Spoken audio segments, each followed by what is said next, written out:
Esto es Que se escuche, el programa de Aten como cada jueves a las 22. ¿Cómo te va, Virginia? Buenas noches. Buenas noches, Esteban. Aquí estamos, otra vez en un programa hoy diferente al de la semana pasada porque hubo con un clima distinto, ¿no? Sí, hubo finalmente un acuerdo salarial entre Aten y el gobierno. No fue fácil, ¿no? No.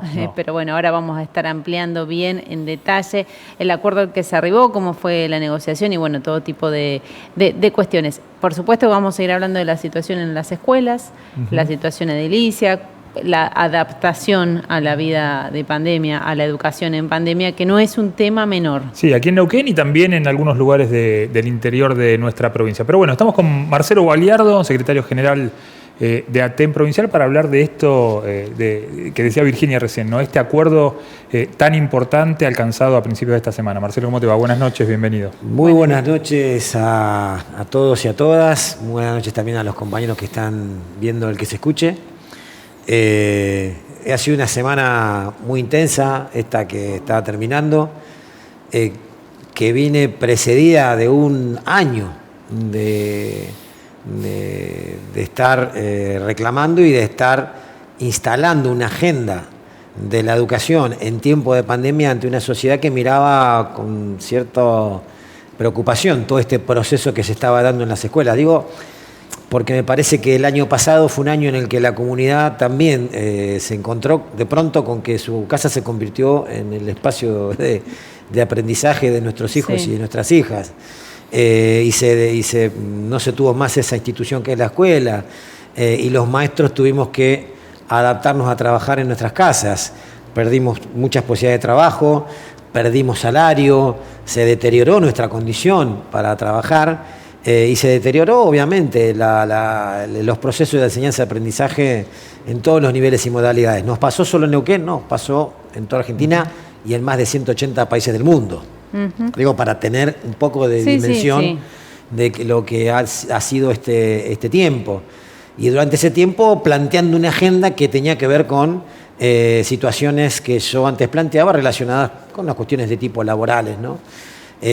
Así que esta semana que termina se ha avanzado en un paso importante, empezar a recuperar esa condición de trabajo y esas cuestiones de tipo laborales que han sido golpeadas durante el 2020, y también empezar a recuperar nuestro espacio de trabajo en un proceso que tampoco va a ser fácil, que también va a llevar su tiempo, que va a estar controvertido por dificultades, por falencias, por disputas con el gobierno provincial, por las condiciones de las escuelas, pero que entendemos que esta etapa que se culminó con la firma del acta acuerdo es una base importante para seguir avanzando y seguir recuperando, ¿no? Bueno, y que además no esté descartado que tengamos que volver en un momento a nuestras casas, ¿no? Acaba de hablar Alberto Fernández un poco diciendo, bueno, hay que estar preparado, hay que mantener los cuidados, reforzar los cuidados, porque es probable que llegue la segunda ola. Hay algo que no tenemos que perder de vista, que la pandemia no terminó. Claro. Si bien todos reconocemos que hemos aprendido de alguna manera a convivir con esta situación, la amenaza que significa el coronavirus no pasó. El proceso de vacunación es muy lento, y si bien tenemos que intentar recuperar niveles de actividad y de cotidianeidad que se tenía, no podemos distraernos ni descuidar las medidas de prevención que hay que tener. Por eso también esta vuelta a la presencialidad, que nosotros exigimos que sea cuidada, tiene que reunir las condiciones para que no sea una situación riesgosa, ni para nosotros como trabajadoras y trabajadores de la educación, ni para nuestros estudiantes y sus familias. Así que las medidas de cuidado tenemos que ser muy exigentes, tanto la comunidad como los trabajadores y trabajadoras de la educación, en que estén garantizadas en cada escuela, ¿no? Bueno, si te parece, Marcelo, vamos a ir metiéndonos con el acuerdo, con los detalles del acuerdo alcanzado esta semana, aprobado en la Asamblea, aprobado en plenario el martes, para ir ¿no? describiendo los alcances de este acuerdo alcanzado con el gobierno. Bueno, el aumento, la recuperación salarial esta de la que hablabas recién, Marcelo. Bueno, derechos laborales. El acta acuerdo plantea un incremento del 15% del valor punto y de sumas de decretos que están dentro de nuestro salario. Además de eso, se incrementan algunos de esos salarios, de esos decretos que son remunerativos y bonificables, tanto el decreto del 2006 como el decreto del 2015. Además de eso, si se puede seguir con las placas. Con las placas, sí. Hay una suma que es no remunerativa y no bonificable que está en puntos, no es una suma fija, o sea, es una suma que se va a ir modificando con puntos, que en este momento representa 3.500 pesos y que tiene una proporcionalidad en la antigüedad para no producir achatamiento de escala. Y que va a ir pasando. Y que tiene, obviamente, un pase progresivo al remunerativo a partir de la negociación del mes de julio. Y además de eso, un incremento del 4% en la cantidad de puntos de cargos de conducción. Esta es una discusión que veníamos llevando hace mucho tiempo con el gobierno y que finalmente se empieza en ese proceso de corrección. Además de esto, por afuera de lo anterior, una suma por única vez que se cobrará, la primera de ellas el próximo 23 de marzo y la segunda, que sería otra suma de 5.000 pesos, en la segunda quincena del mes de abril. Se incorporan de los fondos nacionales en forma definitiva un monto de 1.210 pesos más que vienen de Nación. Esto es remunerativo. Y se incorpora también como FONID a los jubilados y jubiladas que obviamente hasta acá no lo estaban cobrando. Y que muchas provincias no pasan. No, es la única que tiene esta, esta conquista, es ATEN, ¿no? Es un derecho de las jubiladas y los jubilados a percibir el incentivo docente. Y hay una suma nacional que es por conectividad. Y estos montos se van a ir incrementando en el transcurso del año hasta el mes de septiembre. De acuerdo a esto, sí, esto es paritaria nacional. Eso es paritaria nacional. Bien. No tiene que ver. ¿Qué significa esto en el bolsillo de las compañeras y los compañeros? Entre un 35 y un 38% para docentes iniciales, tanto en cargos y en horas, esos son los salarios más bajos de nuestro escalafón docente, y un 30% promedio incremento en los cargos docentes en actividad y jubilados. O sea, todo lo que yo antes menciono, lo que se mueve el volpunto, lo que se mueven los decretos, lo que son en su enorme mayoría sumas remunerativas y en todo caso la totalidad de ellas con alcance a los jubilados y jubiladas, que para nosotros era un tema central, porque cada vez que ATEN discute salario, discute el salario de los trabajadores en actividad y las trabajadoras que están también jubilados. Esto representa ese avance en términos de recuperación de salario, ¿no? Bueno, y los porcentajes esos de los que hablabas recién, un 34 y 38 para los iniciales y un 30 para el resto, está bastante por encima de otros acuerdos que se habían alcanzado aquí en la provincia. Por lo menos. Hay una comparación que nosotros, en la primera acta que analizamos, el que fue el 12 de febrero, sí. La propuesta que hace el gobierno es de un 16%. Esa propuesta fue rechazada por insuficiente. Luego hizo una nueva propuesta de un 20%, que también fue rechazada por insuficiente, y finalmente, luego de muchos días de acciones sindicales, porque pasaron 10 días de paro, con el bloqueo en la Casa de Gobierno, con banderazos, movilizaciones, una gran actividad y una gran participación de compañeros y compañeras en toda la provincia, recuperamos una mesa de negociación que nos permitió, después de 7 horas, discutir con el gobierno hasta que finalmente se hizo una propuesta que fue la que llevamos a las asambleas. Está muy por encima de los acuerdos firmados con anterioridad y la verdad que nos enorgullece. Todo lo que ATEN consiguió será trasladado al resto de los trabajadores y trabajadoras de la Administración Pública Provincial, porque así lo firmó el gobierno en las actas anteriores. Claro. Así que para nosotros, bueno, es una satisfacción, ¿no? que esta conquista de ATEN se pueda trasladar también a otros trabajadores y trabajadoras. ¿Y qué lectura haces de todo eso que pasó, digamos? Del acuerdo alcanzado por los estatales, la conducción, que es la misma de la CTA, y este resultado con el acuerdo de ATEN que alcanza a todos los trabajadores del Estado de Neuquén? Yo creo que ha habido apuro, ¿no? Quizás habrán entendido que era necesario resolver anticipadamente la discusión salarial. Nosotros entendíamos que era necesario profundizar en la discusión y presionar al gobierno, darle cuenta al gobierno de que luego de un año de retraso la recuperación del salario debía quedar bastante cercana a lo que habíamos perdido en 2020, como para que la negociación de este año, que va a ser en el mes de julio, permita recuperar no solamente lo que nos falta del 2020, sino también la perspectiva hacia finalizar el año. Entiendo que ha sido eso. Si hubiésemos estado todos juntos en el mismo momento tirando del mismo carro, quizá hubiésemos llegado un poco más lejos, pero me parece que, bueno, mi lectura es esa y como te decía, para nosotros en todo caso es satisfactorio que eso pueda llevar a los demás, ¿no? Bueno, vamos a seguir compartiendo algunas de las placas con los detalles del acuerdo. Bueno, ¿cuándo vuelven a reunirse? Bueno, la mesa de negociación se renueva en el mes de julio y lo dice así taxativamente, para determinar la recomposición salarial para el resto del año. Esto no es menor porque muchas actas dicen otra cosa, para monitorear, viste que por ahí ha habido escritos en algunas actas anteriores que no tenían la contundencia que tiene esta, que dice es para eso, ¿no? Es en el mes de julio y nosotros obviamente vamos a ser custodios de que el gobierno lo cumpla, porque dependerá de eso, bueno, cuál va a ser la actitud que tome Aten en la segunda parte del año, ¿no? ¿Existe la posibilidad de que vuelva a recurrirse al IPC para la actualización? ¿Estuvo en la mesa de diálogo? Eso estuvo en la mesa de diálogo, pero es un tema que nos va a costar recuperar, porque en ningún lugar de la Argentina se está discutiendo la actualización por IPC. La conseguimos en un momento muy apropiado de la historia argentina, donde hubieron índices inflacionarios altísimos, donde la mayoría de la clase trabajadora perdió gran parte de su poder adquisitivo, y en esta coyuntura nosotros lo planteamos, fue uno de los debates que dimos en el mes de diciembre. Finalmente no se logró eso. Sí creemos que vamos a tener que hacer las viejas negociaciones, que es siempre, porque aunque no diga IPC, la negociación siempre es sobre inflación. Es eso, o sea que el gobierno que piense que porque no dice IPC no va a tener que discutir inflación, se va a comprar conflictos seguramente en el corto plazo. De hecho, la huelga nuestra era para recuperar poder adquisitivo perdido. Si nosotros tuviésemos un año común donde hubiese habido IPC, hubiésemos cobrado todos los meses un porcentaje. Ahora, hubiésemos tenido ese porcentaje con los haberes de febrero.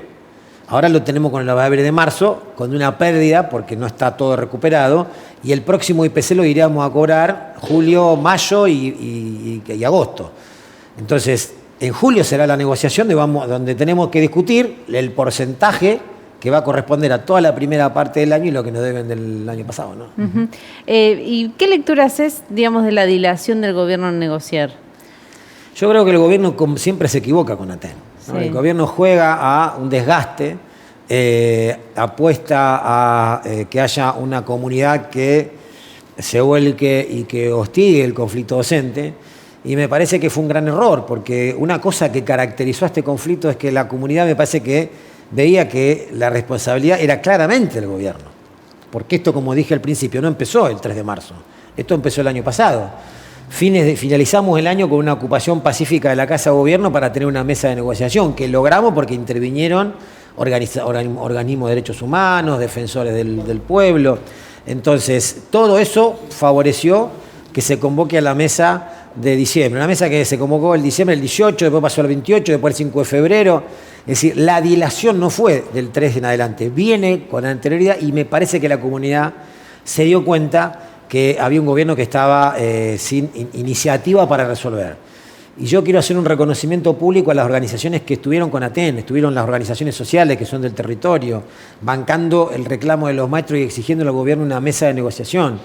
Volvieron a estar presentes los defensores del pueblo y un número importante de organismos que están relacionados con los derechos de la niñez y la adolescencia, exigiéndole al gobierno la convocatoria de la mesa de negociación. Todos los bloques de la oposición en la legislatura provincial exigiendo la mesa de negociación, incluso una intervención del ministro de Educación de la Nación.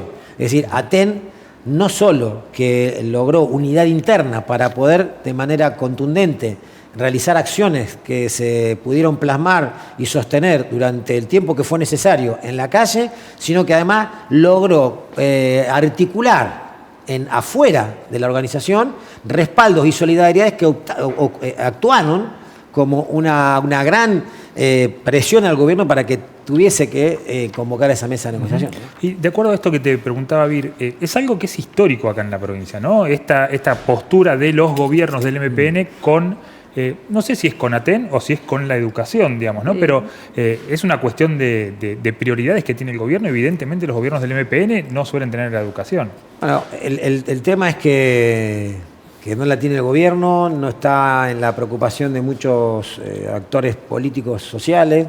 De hecho, no es solamente con la educación, si vamos a ver lo que pasa con la salud. Tal cual. ¿No? Es decir, hay como bases fundacionales de una sociedad que tiene que atender la cuestión sanitaria, el acceso a la educación, que han sido siempre postergadas.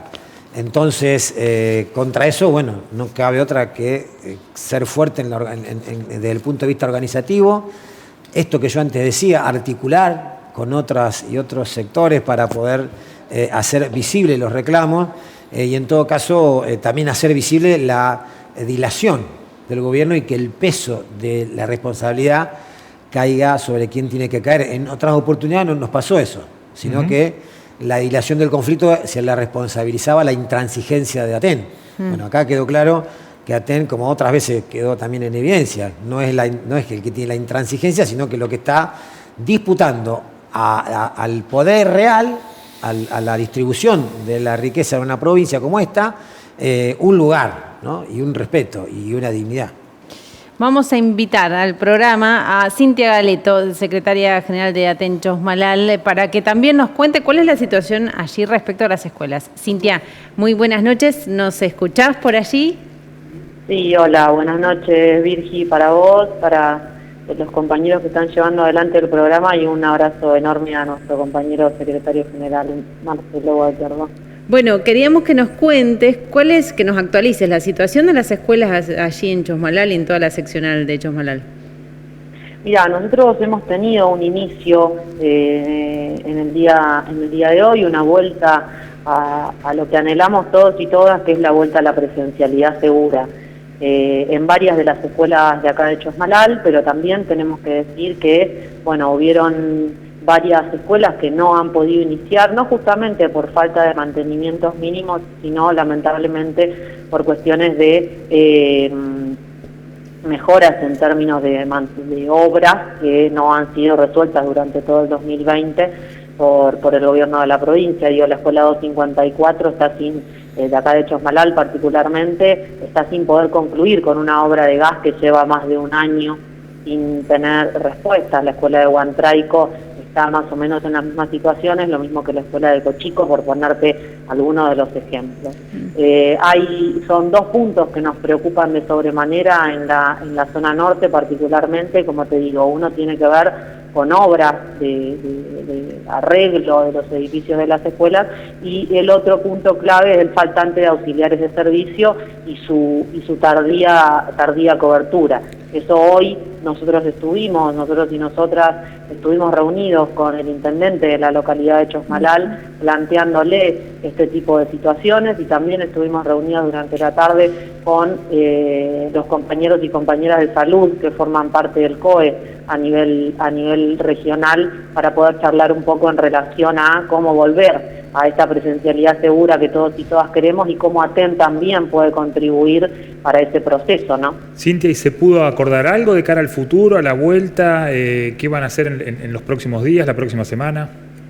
No, hay escuelas que ya han arrancado, como bien lo plantea la normativa, va a ser de manera procesual. Hay escuelas que no han podido iniciar y frente a eso el trabajo desde la virtualidad y nosotros ir acompañando a cada uno de los equipos directivos y de los equipos de trabajo de cada una de las escuelas, no solamente de acá de Chosmalal, sino de cada punto de la zona norte. Cintia, ¿y se reunieron con el intendente de Chosmalal porque está a cargo del mantenimiento? ¿El municipio volvió a hacerse cargo del mantenimiento de las escuelas? Ya, el municipio no tiene firmado el convenio, lo que sí tiene es fondos que ha recibido para poder ir paliando la situación de cada una de las escuelas, pero insisto, todo lo que es mantenimiento ha sido realizado, pero quedan obras grandes para resolver. Y una de esas, un ejemplo de esa, es la escuela 254, otro ejemplo es el natatorio de la localidad de Chosmalal, que si bien no puede ser abierto por cuestiones del mismo contexto de pandemia, en términos de infraestructura no estamos hablando de problemáticas que sucedan o que hayan sucedido durante el 2020, sino que vienen arrastrándose año tras año, ¿no? Cintia, contanos cómo es la cuestión de conectividad en Chosmalal y en el norte de la provincia. Y nosotros venimos teniendo la misma situación hace años. Digo, hay escuelas que cuentan, muy pocas escuelas que cuentan con servicio de conectividad, pero después hay una realidad. Lamentablemente, tener que hablar, digamos, de analfabetismo digital no solamente es en las localidades, sino también nosotros tenemos una amplia cantidad de escuelas ubicadas en zonas rurales, en donde el acceso a lo que hoy es un derecho está inhabilitado, ¿no? Entonces, digo, hay muchas escuelas que carecen de eso y frente a eso está también el enorme trabajo que aún hoy siguen haciendo los compañeros y compañeras de la ruralidad, acercándose a cada una de las tranqueras, a los puestos de los compañeros y compañeras que también son compañeros y compañeras de otras organizaciones y que desde su lugar también apuntan a poder acceder al derecho social, a la educación, una educación de calidad que hoy tiene y de sobremanera incluido el derecho a estar conectados a través de las redes. Cintia, muchísimas gracias por este tiempo para el programa. Bueno, Virginia, te mando un abrazo enorme y discúlpenme que me tome 2 minutitos, sí, pero me parece sumamente relevante. Este es un espacio del sindicato como seccional Chosmalal. No queríamos dejar de repudiar la publicación de la señora Angélica Laguna a nuestro enorme compañero secretario general. Es una publicación, lo que hace es ponerlo en un lugar que no corresponde. Entendemos que no solamente agravia en términos individuales al compañero, sino que agravia al sindicato todo. Digo, las nuevas generaciones que estamos formando parte del enorme ATEN, vemos estas respuestas en términos violentos de quienes no aceptan los resultados de las amplias mayorías hoy expresadas en las asambleas, y como muy bien dijo Marcelo en nuestro plenario de secretarios y secretarias generales, no solamente es una ofensa a nivel personal hacia lo que es él, sino también una ofensa y una banalización hacia la enorme lucha que llevamos adelante las mujeres. Así que entiendo que no puedo no mencionarlo, entiendo que cada compañera que formamos parte de este enorme ATEN lo tenemos que hacer, no solamente por la defensa de cada una de los espacios que junto con los compañeros hemos ido construyendo, sino también por la defensa de la lucha por una sociedad con principios feministas. Así que no quería dejar de decirlo. Un enorme abrazo desde la zona que más lo conoce al compañero, que es la zona norte. Así que simplemente eso. Muchas gracias por el espacio. Gracias, Cintia. Hasta luego. Bueno, Cintia Galeto de ATEN Chosmalal, ¿no? Bueno, y un poco esto que hacía referencia al final también, tiene que ver con una publicación en redes sociales. Una publicación que, como dice Cintia, banaliza una lucha tremenda, urgente y necesaria, que es la lucha contra la violencia machista hacia las mujeres, ¿no?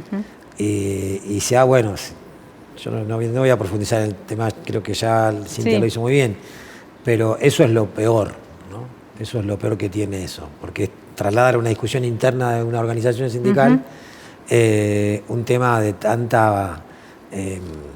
no encuentro otra palabra, pero es urgente que lo podamos resolver como sociedad, Sí, ¿no? sí. Bueno, estamos en Que se escuche, el programa de ATEN, como siempre, en la pantalla de 24/7, en el Facebook de ATEN Provincial, estamos allí, y también en YouTube, en el canal de Que se escuche, nos ven por ahí. Nos tenemos que ir a la primera tanda y ya volvemos.